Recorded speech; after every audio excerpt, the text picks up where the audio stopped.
Hey guys, it's Tim K. I am not an AI, and today I'm back at you with another Reddit story, which I will be reading while I just play on my hardcore Minecraft world.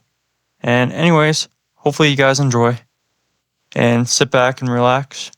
And here's the story. This is so long ago, I apologize, but here it goes. I was working at Burger King my senior year of high school. This event happened sometime during the spring of 1993. I usually worked late on Friday and Saturday nights because the drive-thru was open until 1 a.m. I was usually the last employee to leave when it was my time to go. My manager, Eric, would walk me to the door and watch me until I arrived at my car. Then he would lock the door and go back to his office to finish some paperwork. Well, this particular night, he told me he was behind and he was trying to leave because he had something to do. So he walked me out and asked if I could simply lock the door and run back to his office. You know not to watch me walk to my car. I told him. This was fine. I was fine. No problem. That is when it all happened. Eric opened the door for me. I walked out, yelled back, "Good night," and took off walking my car. I heard him locking the door. I looked back, and he was running to his office. We usually parked far away to give the customers the best parking spots, so I was locking for like 20 seconds when I heard a noise. It sounded like a plastic bag in the wind. I immediately thought I left some trash on the sidewalk. Maybe someone forgot to throw it into the dumpster. So I turned around and looked at the grounds surrounding the building. I saw nothing. I kept walking towards my car. I kept hearing the noise. So then I turned up and looked. I saw the strangest thing. It looked like there was a large black trash bag blowing in the wind on the roof of Burger King. It looked like the bag was stuck on something. I was racking my brain trying to remember if there's anything protruding from our building. An antenna, some sort of beams, anything? I couldn't think of what could have made that bag get stuck up there. Then I paid attention to the size. It looked as though someone was standing there with a huge plastic bag caught on the side of their body. I could make out the shape of a person. I looked towards the bottom to see if there were legs or feet. This thing was completely covered by the plastic-looking material blowing in the wind. Now our parking lot's lights were off, so it was dark where I was standing. But there is a car dealership behind the Burger King, so this thing looked down at me. It was backlit with tons of white light from this huge dealership. I looked to the bottom of this thing, and there was nothing for this plastic-looking material to get caught on. Like, it seemed to be hovering because I could see light coming through under this thing. No legs, no antenna, no beams, nothing. Our roof is flat, and there was nothing to connect the roof to this thing. I could see light under it, with nothing else. I got a very strange feeling as if I was being watched. I felt as if I shouldn't take my eyes off this thing, but I needed to make sure I wasn't seeing things. Very quickly, I looked down at the front door I had just left to see if Eric was coming out or visible in any way, but I saw nothing. It was about 1:30 a.m., so there was not a lot of traffic. I walked backwards towards my car. This was in 1993, and I had a 1987 Dodge Omi, so I had to put the key into the locked door, before key fobs or anything fancy like that. I never took my eyes off this thing. I unlocked my car, got in, and drove all the way while never taking my eyes off of it. I drove home, and I had this ugly feeling that this thing was following me. I kept looking up at the sky. I guess I thought it could fly since it was on the roof. I drove into my driveway, ran inside, and locked the door. My family was asleep, so I stood at my door, looking out, making sure it didn't follow me home. It took me years to say anything to my family. When I finally did, my cousin who said she dabbled in white magic told me that it was very dark black magic. She asked if there had been anyone who harassed me or wanted to be with me. I looked at her, and I remembered another time while I was working at Burger King. There was an older man. I was only 18 when I worked there, so this guy must have been in his 30s. He would go and buy a medium tea and then sit there for hours and getting free refills. We all knew this guy. Then after a while, he would insist I give him my number. He wanted to date. He would not stop. I had to get my managers to kick him out. police were called. Anyway, he stopped coming. I told my cousin this, and she says that thing I saw was him. That there were some people willing to go lengths to get what they want. She said that I must have a very large and protective angel because this was a very bad thing to do. This thing left me alone because I was protected by something it could not win against. I said, yes, ma'am, it was my Jesus.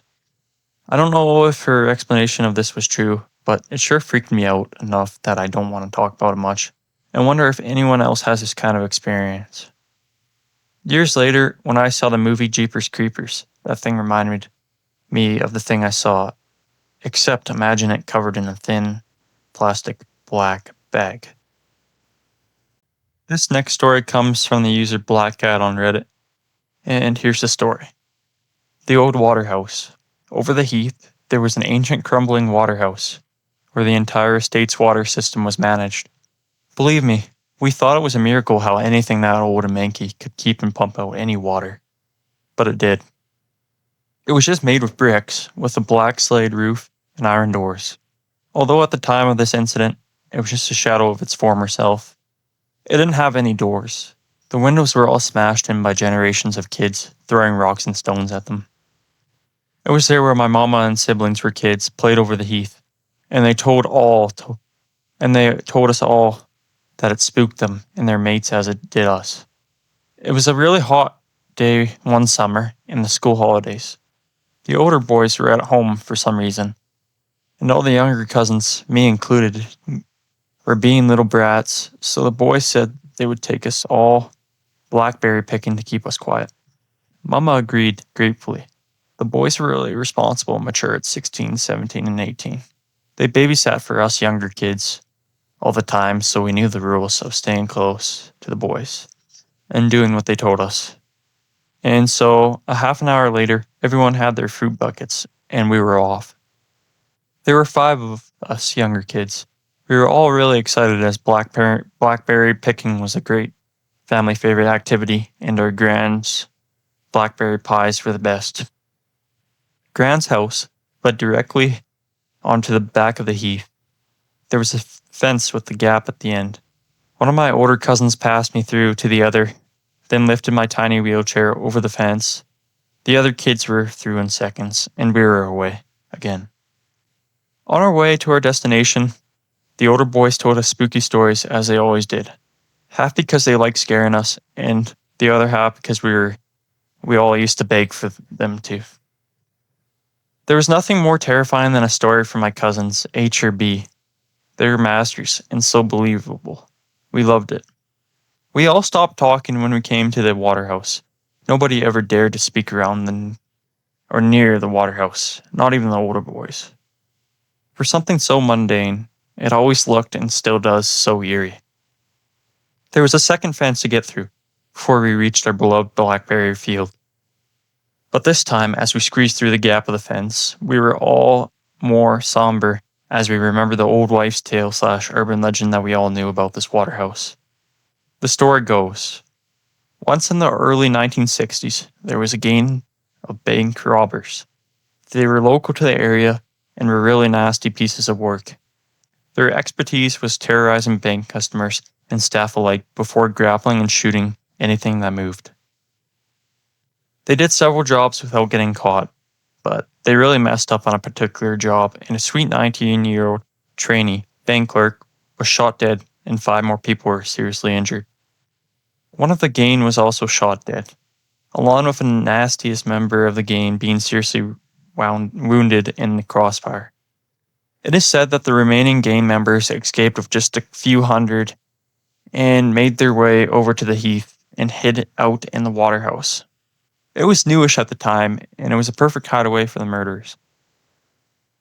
There was a lot of contention and stress between the remaining gang months, although it was never proven how. The bodies of all 3 of the remaining gang members were discovered rotting away in the waterhouse 6 months later. A few years after the weird stuff and creepy noises started occurring near and around the waterhouse, mysterious hairy figures were glimpsed, moving stealthily amongst the pipes and wires. A dank, moldy, rotten smell, like aging river weeds, was always smelt around the area of the waterhouse, and eerie wails and menacing murmurs could be heard day and night. In the late 70s, there was a spate of mysterious deaths of homeless people who would shelter over the heath not too far from the Waterhouse.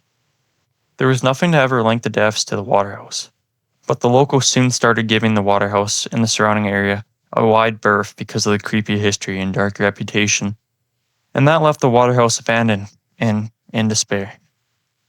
That's what we knew of the Waterhouse's dark history. That is why we were so wary and anxious to get away from it as quick as possible.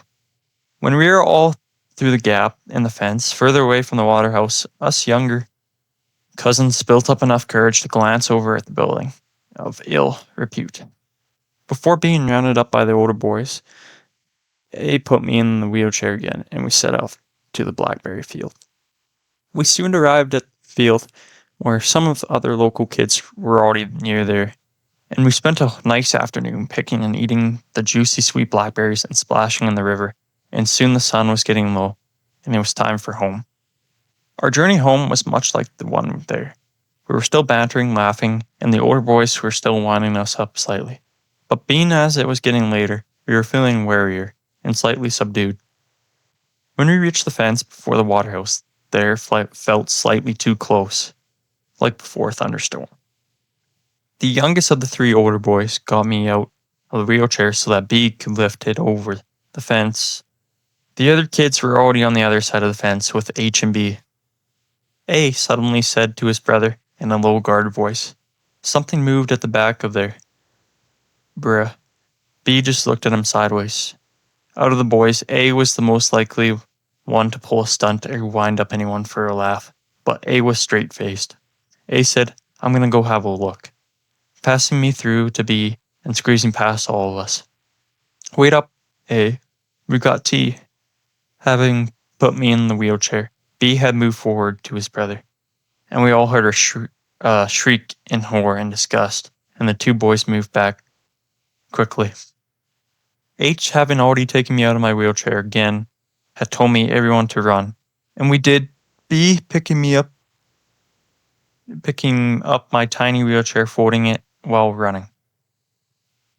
Grabbing the other two kids' hands and following B and H running with me on his shoulders, holding my other cousin's hands. We ran and ran.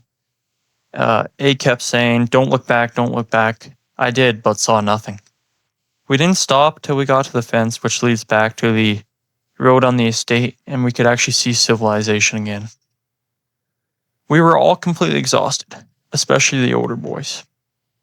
Before we slipped through the fence to the road, B, holding himself up by the railings, asked, "What did you see, A?" Yellow eyes, hairy face. All of us younger kids began to panic and scream, and H had to calm us all down. He said that we were safe and it would be all right, but we all wanted to get out as far as possible from the Waterhouse. When we got home, we all looked bedraggled and slightly nervy. Mama and my auntie noticed this and asked the boys what's wrong. H just said that we got spooked by an old drunk man in the bushes looking for golf balls to sell. And as that was quite a commonplace over the heath, Mama and my auntie just gave the kids a pep talk and hugged us. We never did tell my mama or auntie the truth about the yellow eyes and hairy face, or find out what it actually was. But us kids didn't want to go near the Waterhouse for a long time after.